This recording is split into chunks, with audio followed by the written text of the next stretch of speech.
February 27, 1943. 8 p.m. The Hardangervidda Plateau, Norway.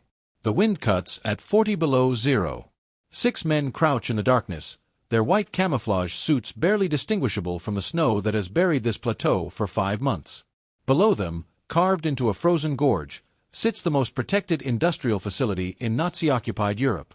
The Vemork hydroelectric plant. Norway's fortress of heavy water. Joachim Ronneberg is 23 years old.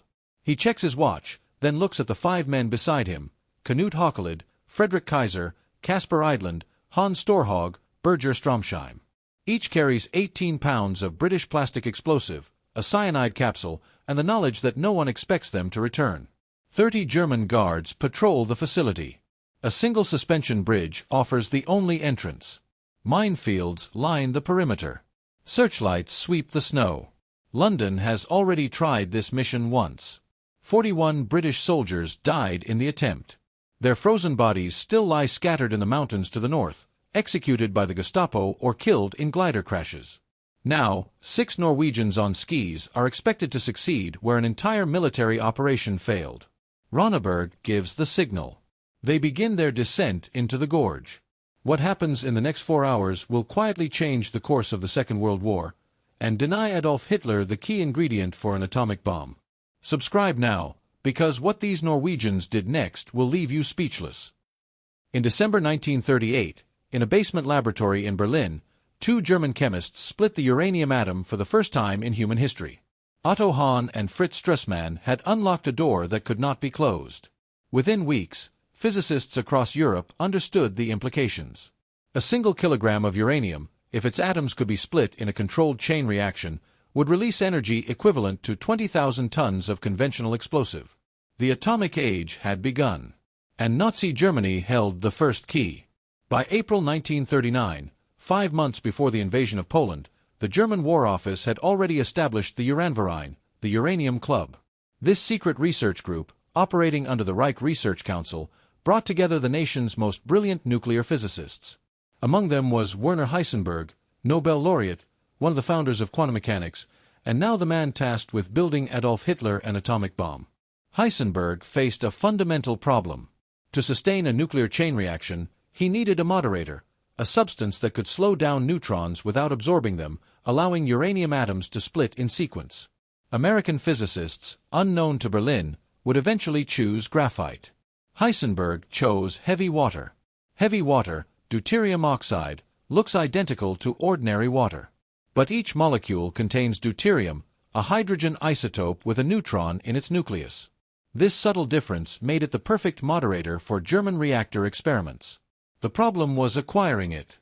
Heavy water exists naturally in only trace amounts, roughly 1 molecule for every 41 million molecules of regular water. Extracting it required enormous quantities of electricity and specialized electrolysis equipment. In 1940, only one facility on Earth produced heavy water at industrial scale: the Norsk Hydro plant at Vemork, Norway. Built in 1934, the Vemork facility clung to a mountainside above the Mana River in Telemark, 100 kilometers west of Oslo. Its primary purpose was manufacturing ammonia for fertilizer. But as a byproduct of its massive electrolysis operation, powered by one of the largest hydroelectric stations in the world, Vemork could produce approximately 12 kilograms of heavy water per month. By 1939, this made it the sole significant source of deuterium oxide on the planet. When German forces invaded Norway on April 9, 1940, the heavy water cells at Vemork became a strategic target of the highest order. French intelligence had moved first. In March 1940, just weeks before the invasion, French agents negotiated the secret purchase of Norsk Hydro's entire heavy water stockpile, 185 kilograms, and smuggled it out of Norway to Paris.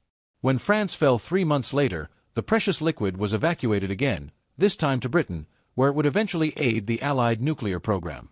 But the plant itself remained. And under German occupation, production resumed immediately. By 1941, Berlin had ordered Norsk Hydro to increase output to 1,500 kilograms per year, a 10-fold expansion. SS guards reinforced the facility. German engineers installed new electrolysis cells.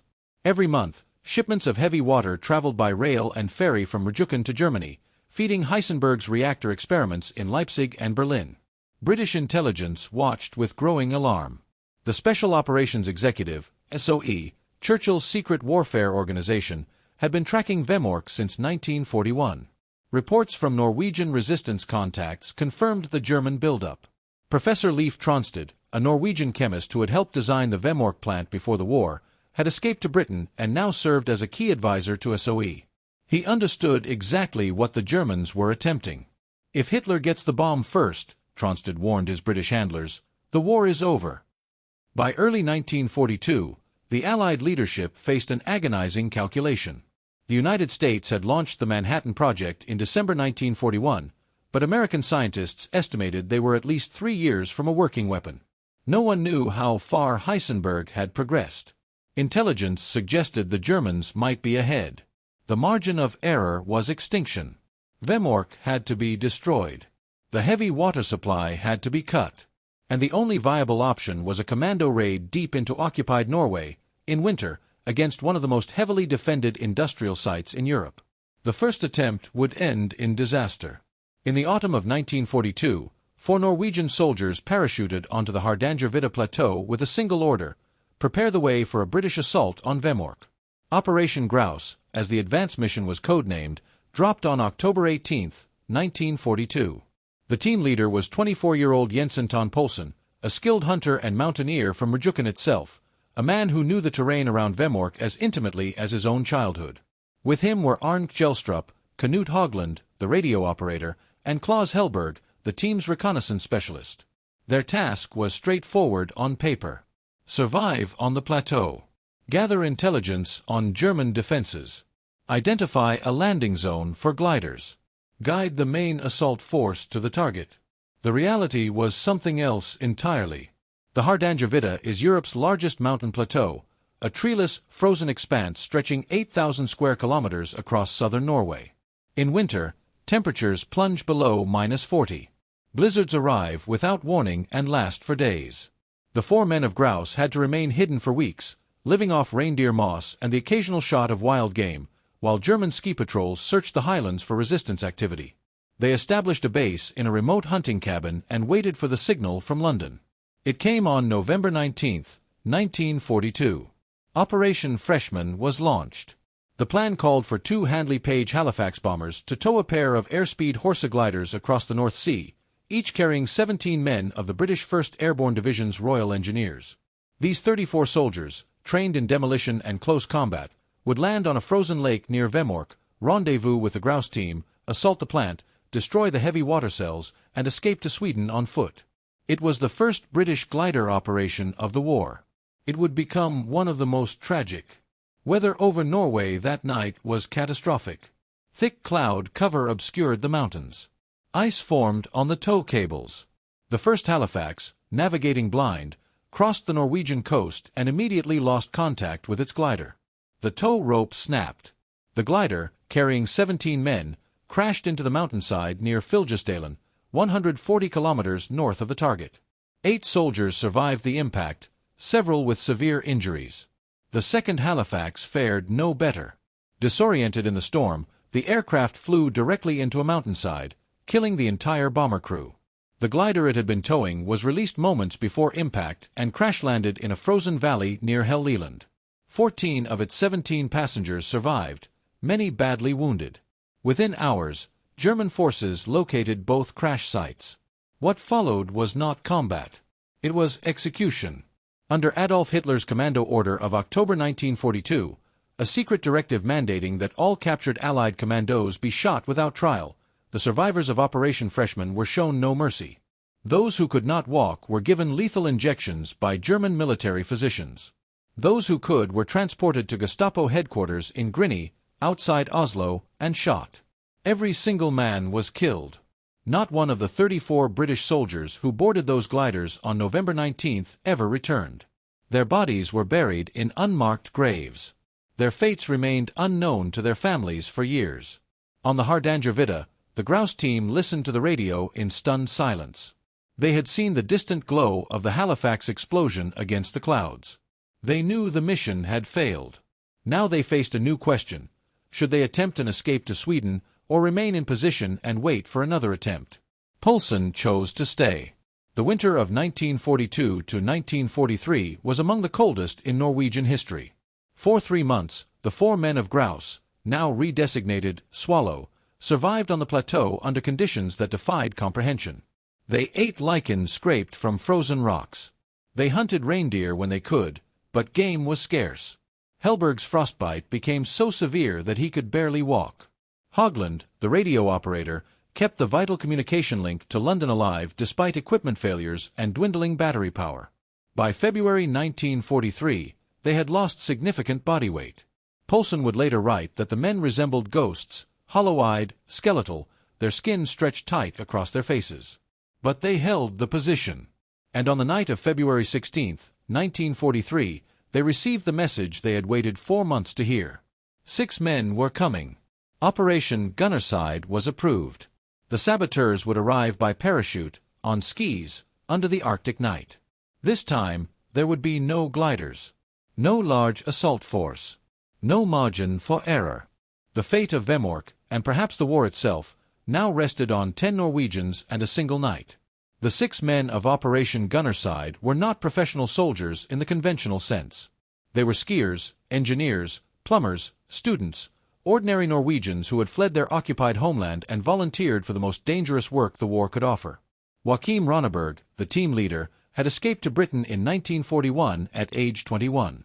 He trained with the Special Operations Executive in Scotland, mastering demolition, silent killing, and winter warfare. SOE records described him as calm under pressure, methodical, and utterly reliable. Knut Haukelid, his second-in-command, was the son of a Norwegian-American engineer. He had fought during the 1940 German invasion and refused to accept surrender.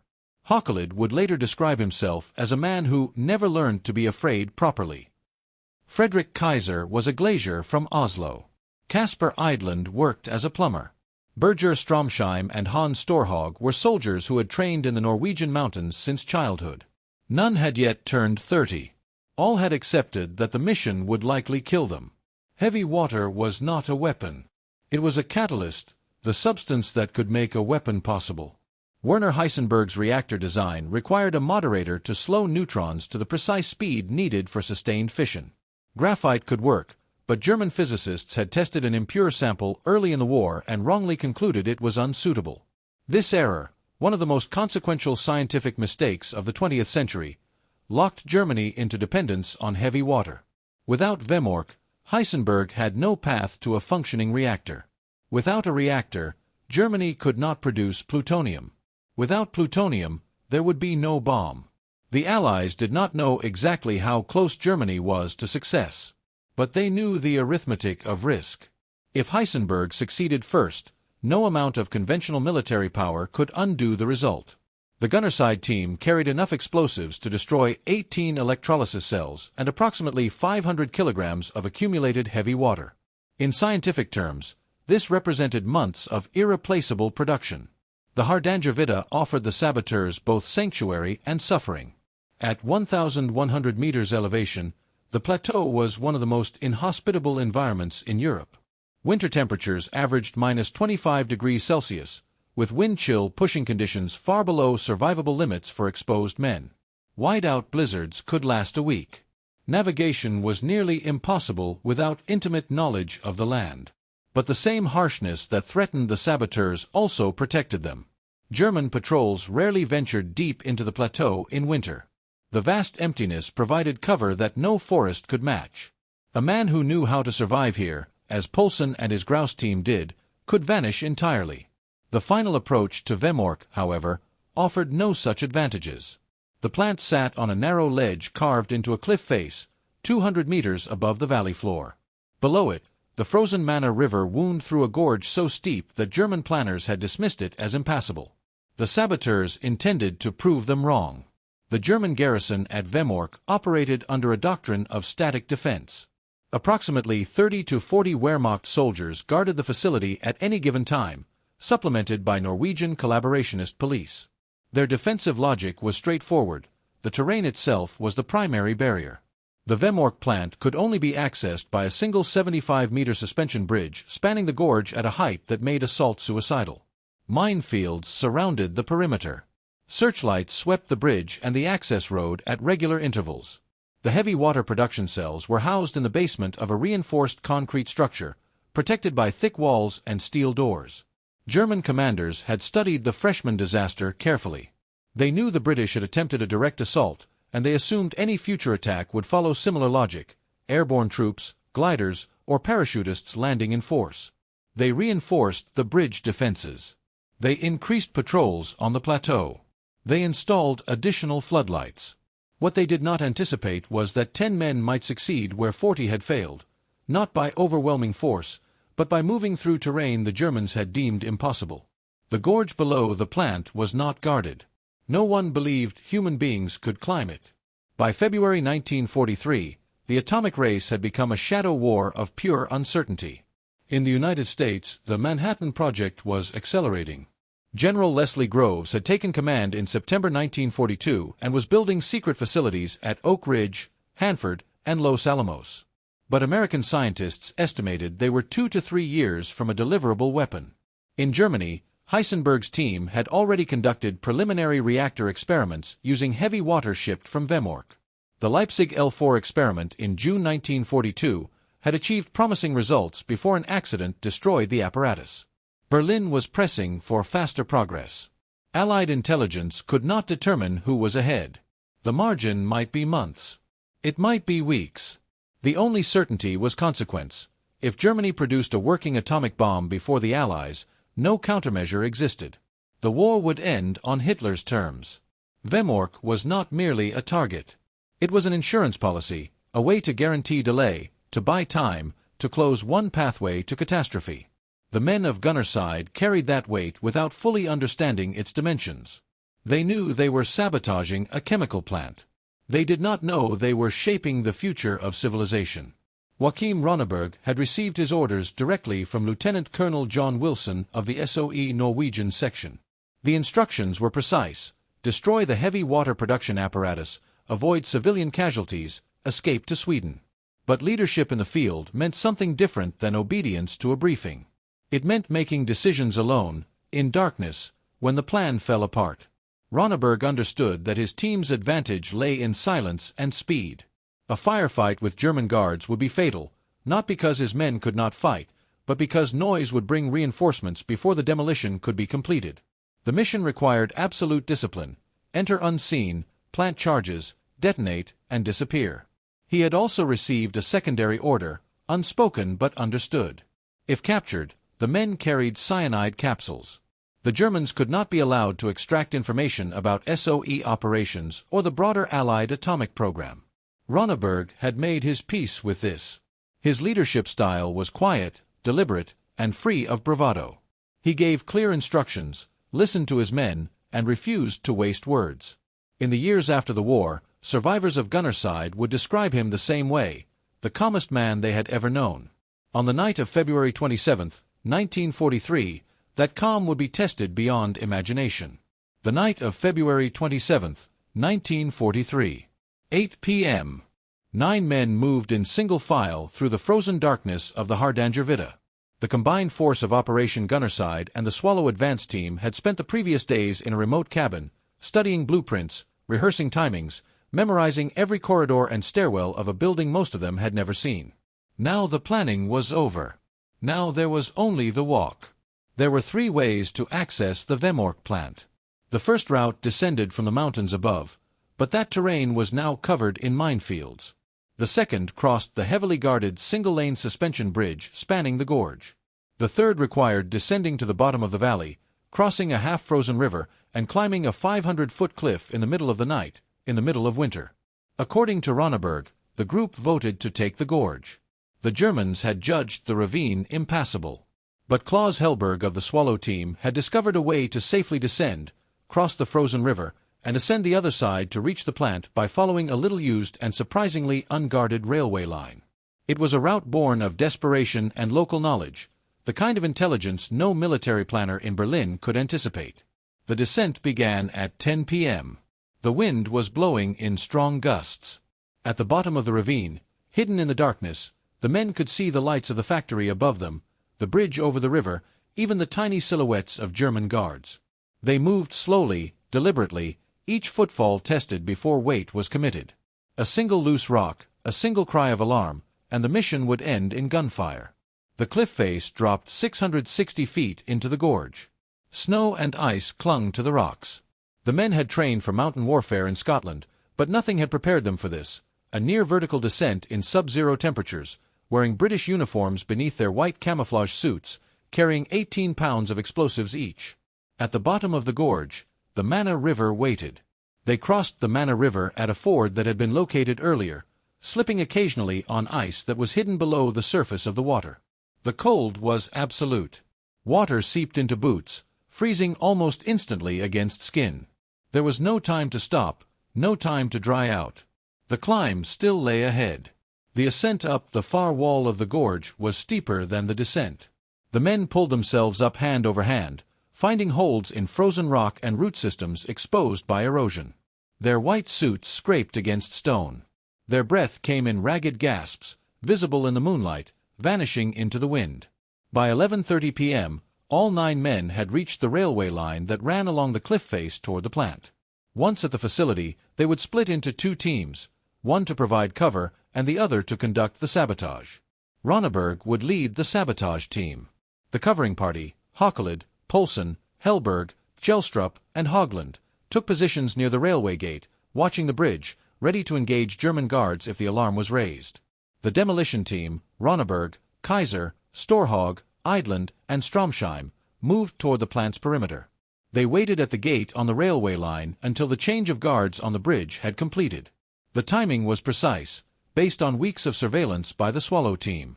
The guards rotated at midnight. For a few minutes, attention would be focused on the handover, not on the shadows below.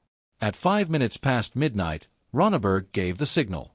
In order to get through the plant's side gate fence, Knut Hockelid used a pair of heavy-duty metal cutters brought by Ronneberg. Fortuitously, Ronneberg had purchased the metal cutters in Cambridge, England after going to a movie on his day off. He later told the New York Times that the handsaw provided by the British military would have taken too much time, made too much noise, and alerted Nazi guards. The fence parted silently. The demolition team slipped through. They were inside the most heavily defended industrial facility in Nazi-occupied Europe. The Vemork plant loomed above them in the darkness, a fortress of concrete and steel built into the mountainside. Somewhere inside, in the basement level, 18 electrolysis cells hummed with the slow, patient work of separating heavy water from ordinary hydrogen. Months of German production. The fuel for Heisenberg's reactor dreams. Ronneberg had memorized the blueprints provided by Professor Leif Tronsted, the Norwegian chemist who had helped design the facility before the war. The heavy water concentration room was located in the basement of the hydrogen production building. Access was possible through 2 routes, a main door on the ground floor or a narrow cable tunnel that ran beneath the building, carrying electrical conduits into the basement. The demolition team split. Ronneberg and Kaiser would attempt the cable tunnel. Storhog, Eidland, and Stromsheim would try the main entrance. Whoever reached the target first would complete the mission. Ronneberg found the cable tunnel entrance, a small opening barely wide enough for a man to crawl through. He squeezed inside, pulling himself along on his elbows, his pack of explosives scraping against the ceiling. The tunnel ran for 15 meters in total darkness. At the far end, a faint light glowed through a narrow opening. He emerged into the basement. The heavy water cells stood before him, tall cylindrical tanks arranged in rows, connected by a maze of pipes and valves. The room hummed with electricity. A single Norwegian worker sat at a monitoring station, his back to the intruder. Ronneberg moved silently across the floor, his rubber-soled boots making no sound. He placed a hand on the worker's shoulder. The man spun around, eyes wide with terror. "I'm Norwegian," Ronneberg whispered. "We're British soldiers. Don't move, and you won't be hurt." The worker, a Norsk Hydro employee named Gustav Johansson, stared at the commando in disbelief. Ronneberg was already moving, placing charges on the electrolysis cells with methodical precision. Seconds later, Kaiser emerged from the cable tunnel and joined him. At almost the same moment, the sound of breaking glass echoed through the room. Storhog, Eidland, and Stromsheim had found the main entrance locked and had smashed a window to gain entry. A guard upstairs heard the noise but dismissed it as the wind. No alarm was raised. 5 men now worked in the basement, moving with rehearsed efficiency. They had practiced this exact sequence dozens of times in Britain, on mock-ups built from Tronsted's blueprints. Each man knew his position, his charges, his timing. Ronneberg attached 18 explosive charges to the electrolysis cells, 1 per unit. The charges were British-made Nobel 808 plastic explosive, fitted with 2-minute fuses. He linked them with detonation cord to ensure simultaneous ignition. Around him, his men placed additional charges on pipes, valves, and storage containers holding concentrated heavy water. The entire process took less than 5 minutes. Ronneberg turned to Johansen, the Norwegian worker, who had watched the entire operation in frozen silence. "Where are your glasses?" Ronneberg asked. Johansen pointed to a desk across the room. Ronneberg retrieved them and handed them to the man. "You'll want these," he said. "When the charges blow, there will be glass everywhere. Go upstairs. Don't look back." Johansen fled. Ronneberg lit the fuses. 2 minutes. He gave the signal to evacuate. By the time the Germans understood what had happened, the saboteurs were already gone. 9 men descended back into the gorge, crossed the frozen river, and climbed the far wall into the darkness of the Hardangervidda. Behind them, searchlights finally swept the compound. Sirens wailed. Officers shouted orders. But there was no one left to catch. The most successful sabotage operation of the Second World War had been completed without a single shot fired, without a single casualty on either side, in under 30 minutes. By 2 a.m. on February 28, 1943, the 9 saboteurs had reached the top of the gorge and strapped on their skis. Behind them, the Vemork plant was in chaos. German officers had finally discovered the basement devastation. 18 electrolysis cells destroyed, the floor flooded with spilled heavy water, the acrid smell of explosives still hanging in the air. The response was immediate and furious. Within hours, General Nikolaus von Falkenhorst, the German commander of occupied Norway, ordered the largest manhunt in the country's history. 3,000 Wehrmacht soldiers, Gestapo agents, and Norwegian collaborationist police fanned out across Telemark. Roadblocks sealed every valley. Ski patrols swept the lower elevations of the Hardangervidda. Aircraft circled overhead, searching for tracks in the snow. Reichskommissar Joseph Terboven, the Nazi civilian administrator of Norway, was apoplectic. He demanded executions. He ordered the arrest of 10 prominent Norwegian citizens as hostages, threatening to shoot them if the saboteurs were not found. The population of Rjukan, the town nearest to Vemork, was subjected to intensive interrogation. Homes were searched. Workers at the plant were detained and questioned for days. The Germans found nothing. Ronneberg had planned the escape with the same precision he had applied to the sabotage itself. The team split into 2 groups to reduce their trail signature. 5 men, Ronneberg, Kaiser, Eidland, Storhag, and Stromsheim, would ski east toward Sweden, a journey of over 400 kilometers across some of the most demanding terrain in Scandinavia. The remaining 4, Haukelid, Poulsen, Hogland, and Kjellstrup, would remain in Norway to continue resistance operations. Claus Hellberg, the reconnaissance specialist, chose a third path. He would ski alone toward Oslo, carrying false identity papers, intending to disappear into the city's underground network. The escape to Sweden became an epic of endurance. Ronneberg's group skied through the night of February 28, covering 30 kilometers before dawn. They traveled only in darkness, hiding during daylight hours in snow caves or abandoned huts. The temperature remained brutally cold, minus 25 degrees Celsius on the warmer days, far worse when the wind rose. They carried limited rations, dried meat, chocolate, and a few packets of oatmeal. German patrols came close several times. On the 3rd day, Ronneberg's group spotted a Wehrmacht ski unit moving parallel to their route, less than a kilometer away. The saboteurs lay flat in the snow, motionless, their white camouflage suits rendering them invisible against the frozen plateau. The Germans passed without seeing them. After 2 weeks of continuous travel, the 5 men crossed the Swedish border on March 18, 1943. They had skied over 400 kilometers in 18 days, through blizzards, across frozen lakes, over mountain passes that would challenge Olympic athletes. When they reached the first Swedish farmhouse, they could barely stand. Hellberg's journey was even more harrowing. Skiing alone toward Oslo, he was spotted by a German patrol on March 3.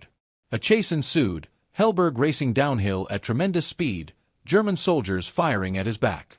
He escaped into a forest, but the pursuit continued.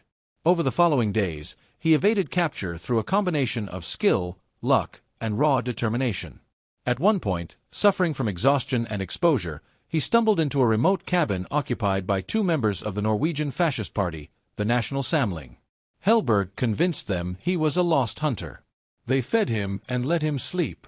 He slipped away before dawn. Near Rauland, German soldiers finally caught him at a roadblock. Hellberg was arrested, searched, and taken to a local schoolhouse for interrogation. His false papers identified him as a laborer from Oslo. The Germans were suspicious but could prove nothing.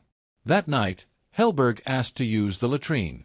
A single guard accompanied him outside. In the darkness, Hellberg overpowered the soldier, knocked him unconscious, and fled into the forest.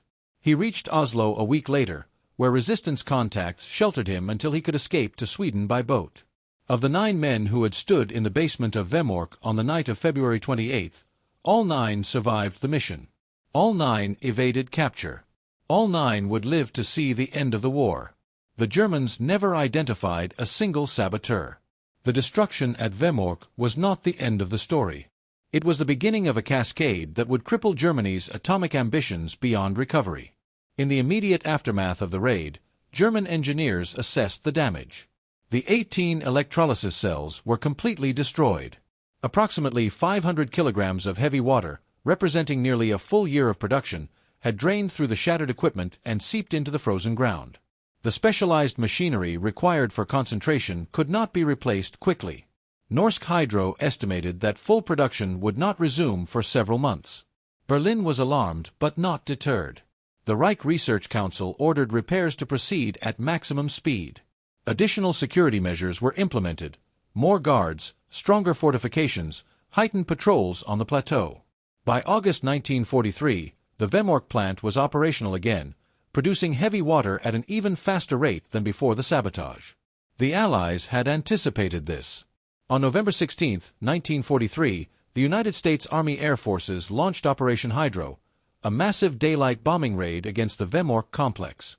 143 B-17 flying fortresses dropped over 700 bombs on the facility and the surrounding area. The raid killed 22 Norwegian civilians in Rjukan but inflicted only limited damage on the heavy water production cells, which were protected deep within the concrete structure. The bombing, however, achieved a different objective. It convinced the German High Command that Vemork was no longer defensible. The Allies clearly considered the plant a strategic priority. Future raids were inevitable. Berlin ordered the remaining heavy water stockpile and the production equipment itself to be evacuated to Germany. This decision sealed the fate of the German atomic program.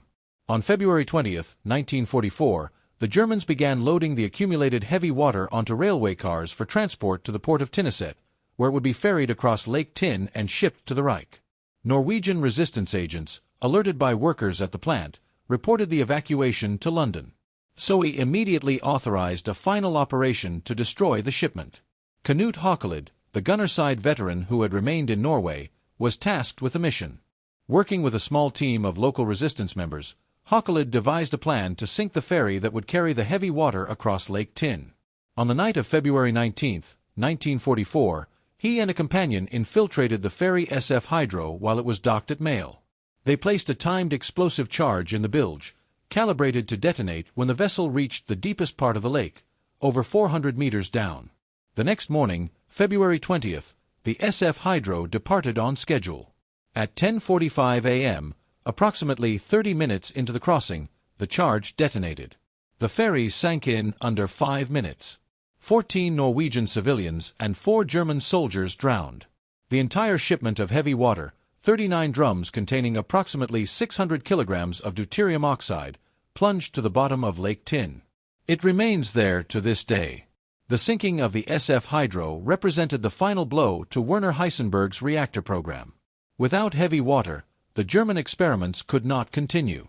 The Leipzig and Berlin research facilities had already suffered setbacks, including a laboratory fire that destroyed months of work.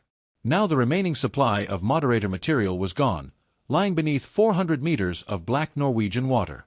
Heisenberg would later claim that he had never truly pursued a bomb, that he had deliberately slowed German research to prevent Hitler from obtaining nuclear weapons. Most historians dispute this interpretation. The evidence suggests that Germany's atomic program failed not because of moral resistance from its scientists, but because of resource constraints, strategic errors, and the relentless sabotage conducted by a handful of Norwegian commandos. By the summer of 1944, the German Uranverein had effectively ceased meaningful progress. Allied intelligence, through the Alsos mission, would confirm after the war that Germany had never come close to a functioning reactor, let alone a deliverable weapon. The margin of failure was not months or years. It was fundamental. The United States detonated the first atomic bomb at Trinity, New Mexico, on July 16, 1945, 3 months after Hitler's death. The weapons that destroyed Hiroshima and Nagasaki followed in August. Germany never built a single nuclear device. The men who skied across the Hardangervidda in February 1943 could not have known the full weight of what they carried. They understood that heavy water mattered, that the Germans wanted it, that destroying it served the Allied cause. They did not know that they were closing a door that, if left open, might have ended civilization. In the decades after the war, the survivors of Operation Gunnerside returned to ordinary lives.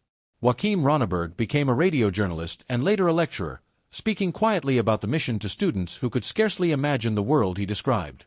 Knut Haukelid wrote a memoir, Skis Against the Atom, and worked in forestry. The others scattered across Norway, engineers, businessmen, fathers, grandfathers, men who had once carried the weight of history on their shoulders and then set it down. They did not consider themselves heroes. When asked, they spoke of duty, of necessity, of doing what the moment required. Ronneberg, in particular, deflected praise with characteristic calm. "We were trained," he said simply. "We did our job." But the job they did resonates far beyond the frozen plateau where it was accomplished. Operation Gunnerside demonstrated that courage and precision could achieve what overwhelming force could not. 41 British soldiers had died attempting to destroy Vemork with gliders and heavy weapons. 9 Norwegians succeeded with skis, wire cutters, and 18 pounds of plastic explosive. The lesson was not lost on military planners. Special operations, small teams, surgical targets, local knowledge, would become a cornerstone of modern warfare. More profoundly, Gunnerside represented a moment when individuals altered the trajectory of nations. The atomic bomb was coming. That much was certain by 1943. The only question was who would possess it first. Had Germany maintained its heavy water supply, had Heisenberg's experiments proceeded without interruption, the calculus of the war might have shifted in ways too terrible to contemplate. The men who descended into that frozen gorge did not know they were saving cities. They knew only that they had a target, a mission, and a long ski home. Sometimes, that is enough. Joachim Ronneberg died on October 21, 2018, at the age of 99, the last surviving member of the Gunnerside team. Norway honored him with a state funeral. The plateau where he once hid from German patrols is quiet now, visited only by hikers and historians. The heavy water still lies at the bottom of Lake Tin, undisturbed, in darkness, where it can harm no one.